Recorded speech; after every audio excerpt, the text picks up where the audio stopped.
Hello and welcome to Bookish and Beverages. I'm Melissa and I share delicious beverages and summary recaps on fantasy book series so you can remember what happened without having to reread it. And today we'll be diving into The Witch Collector by Charissa Weaks. This is book 1 in the Witch Walker series. Content warning. There are full spoilers ahead, so if you haven't read this book, pause, save, and come back later. And now let's go grab our drink. For our beverage today, we'll be making a ginger chamomile tea. Here's what you'll need. In a tea strainer for loose leaf teas, add 1 teaspoon of grated ginger or 1 tea bag, 1 teaspoon of chamomile or 1 tea bag, add 1 cup of boiling water, cover and let it steep for 5 minutes.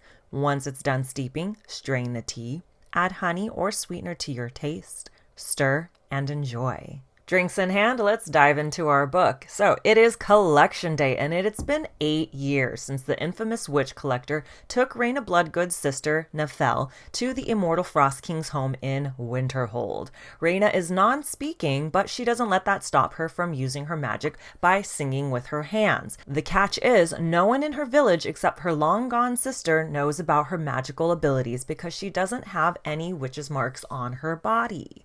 She has sight, healing, and resurrection abilities. With the mysterious god knife her late father left behind, and hell-bent on revenge, Reyna prepares to take on the witch collector and the Frost King to set her sister free. Running behind on his collection day duties for the first time ever, Alexis, aka the witch collector, rides like the wind to collect Reyna, who's been passed up time and time again. What's this? Nefel was the one who told Alexis of Reyna's witchy abilities and how she can be an asset in this rising war. Bad News Bears comes in the form of the Eastland warriors attacking village after village as Alexis rides to get to Reyna's village in the Vale. Chaos erupts when the evil magic of the Eastlanders is no match for the village witchwalkers. Reyna's mother dies, and the spell that's been hiding Reyna's witch's marks are revealed, and it shows that our girl is a powerful witch. Well, look who finally decides to join the party. The man, the monster, the myth, the Prince of the East. He gets a little stabby with Alexis and then turns his sights on Reyna. Finding the god knife, Reyna slices a gash across the prince's face. Unable to get the god knife from her grip, he vanishes, but not before threatening her that they will meet again and he will kill her. The village is burned to the ground, but Reyna still tries to find her bestie Helena and ex-lover Finn at the designated meeting spot. With no one there, she returns to her mother's body. The dying witch collector asks her to use her healing magic to save him, and she walks away to leave him to his fate. Just kidding, she ends up coming back, sings him to health, and passes out. Awake and the only 2 survivors of the massacre, a stubborn, argumentative, and hateful Reyna, finally decides it's probably best if she travels with Alexis through the magical construct forest to Winterhold. The Witchwalkers back in Winterhold are the masterminds behind the creation and control of the forest construct, Nefel being one of its leaders. It's travel montage time as the duo sets off into the crazy, disorienting forest construct. Cue Reyna being stubborn as always, them fighting Eastlanders, Reyna saving Alexis's ass again, crossing a frozen lake, and finding her BFF Helena. Their travels continue, but there's something off with Helena. Turns out a shadow wraith has possessed her. She has the god knife and it's under orders to take Reyna to the Prince of the East, but not before trying to kill Alexis and take him down memory lane of his dark past. Nefel's magic saves the day by capturing Helena, allowing Alexis and Reyna to journey on. Reyna might be warming up to the witch collector in this frosty forest and just about to get it on with him when the Prince of the East speaks into her mind yet again. Opening up to Alexis, Reyna shares about her telepathy with the prince and the god knife he's so desperately after. Seems like Alexis is already familiar with the god knife when it speaks to him as he holds it, calling him Dralag. The dynamic duo gets on the road again until they run into a group of Eastlanders.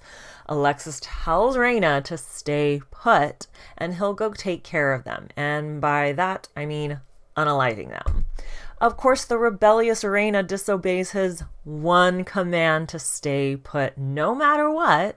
She ends up seeing the total carnage and aftermath of all the dead Eastlanders. What a lovely sight to see. And how did Alexis do it? Well, that's a story for later. For now, they must journey on to the caverns for rest and safety.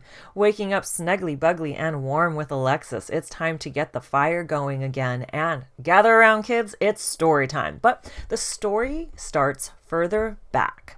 300 years ago. Neri, the god of the north, wanted Asha, the goddess of the Summerlands, and Thamos, the god of the east, had his eyes on the Summerlands. Neri offered his army in exchange for Asha's heart. They were lovers until the young Northland warrior Kolden Moeshka came along and she became obsessed with him.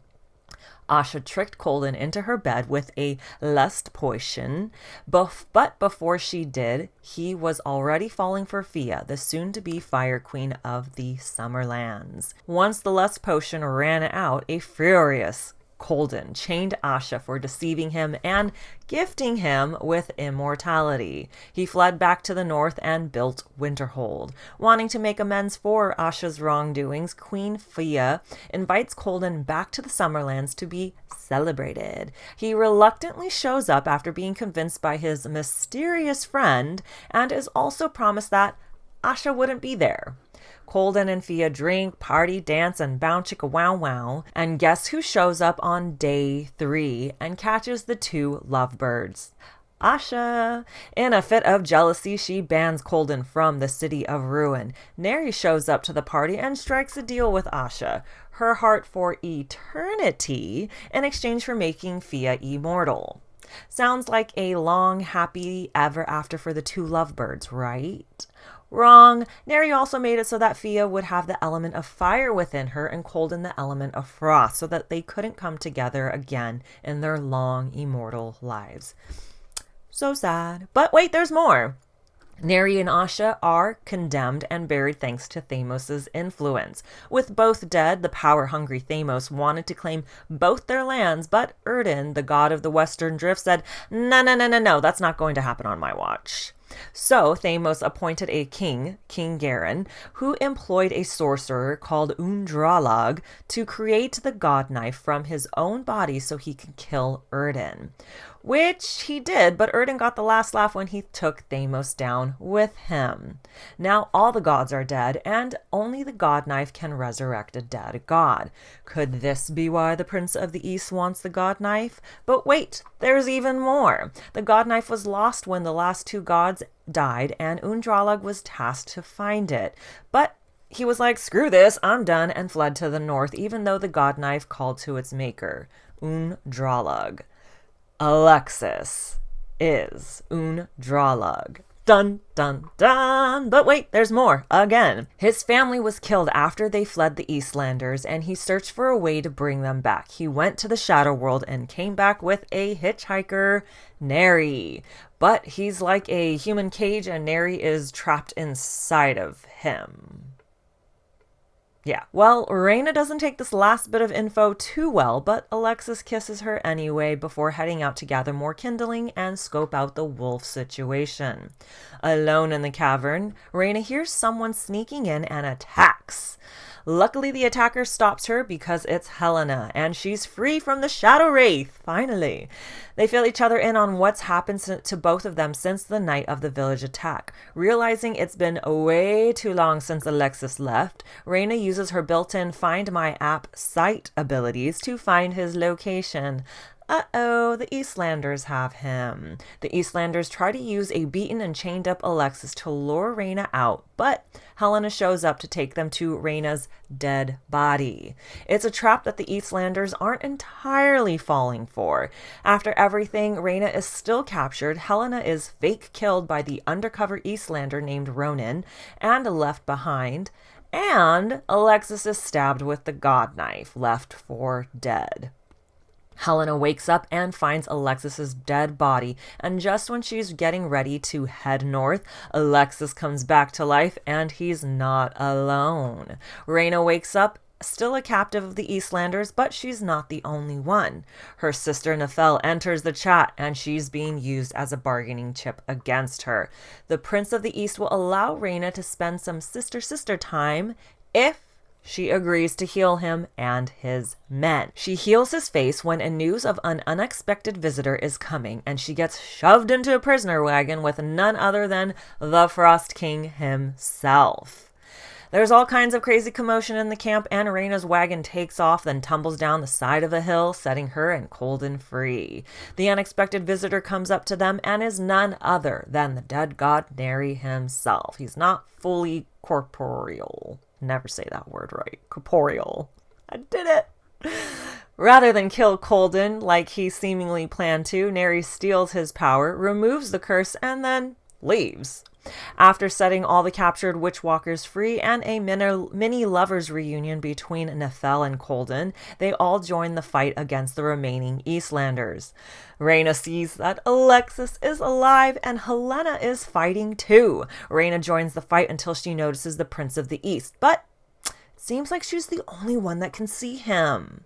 Just when they defeat the last of the Eastlanders, minus the Prince of the East and the asshole General Vex, the demon crows come flying at them, about to devour their souls. Like the badass she is, Reyna summons fire and turns them all to ash. But where's Nefel? The Prince of the East has captured her. Unwilling to give him what he wants, Reyna tries to sneak attack, but gets portaled away to the Shadow World with Nefel and Colden. Realizing she's straddling two worlds, she grabs a hold of Nefel and Colden to portal them back with her by answering Alexis's summon on the rune he marked her with. That rune isn't just any rune, it's Alexis's personal rune. His mark, his seal, his claiming of her, an ancient rite sharing his powers. Sadly, Colden lets go to save the sisters as they return to the real world. Waking up for the third and final time and in Winterhold, Alexis has one final secret to share with Reyna. He was that unnamed mystery friend that convinced Colden to go to Fia's celebration. Oh, and his life is basically tied to Colden and his immortality. Reyna does not take this well. Basically, if the Prince of the East kills Colden, there is nothing she can do to save Alexis. The meeting of the Witchwalkers and the Northland Watch has begun. The final verdict: save Colden by going to the Summerlands to get help from Queen Fia. It's time for Reyna to friend zone Alexis and protect her heart. Who's she kidding? She's falling for the witch collector, and they fall into bed to finally bounce chicka wow wow and claim each other. The next day, Reyna works her Find My sight magic and finds Helena's dad, Mina, Ronan's grandmother, and Finn, all alive and in the Vale. Alexis meets Reyna, telling her he knows her ex-lover is alive, and it's okay if it changes things between them. But Reyna will have none of that. Witchwalker, I choose you, Pikachu. They set out on a journey to the Vale before going to the Summerlands. And that concludes the summary for The Witch Collector. And thank you so much for watching, and stay tuned for more summary caps on your favorite fantasy series. If you enjoyed this one, please like, subscribe, and share with your fellow book lovers. And if there are any fantasy series that you want summary recaps on, just drop it in the comments down below. And thank you, thank you, thank you.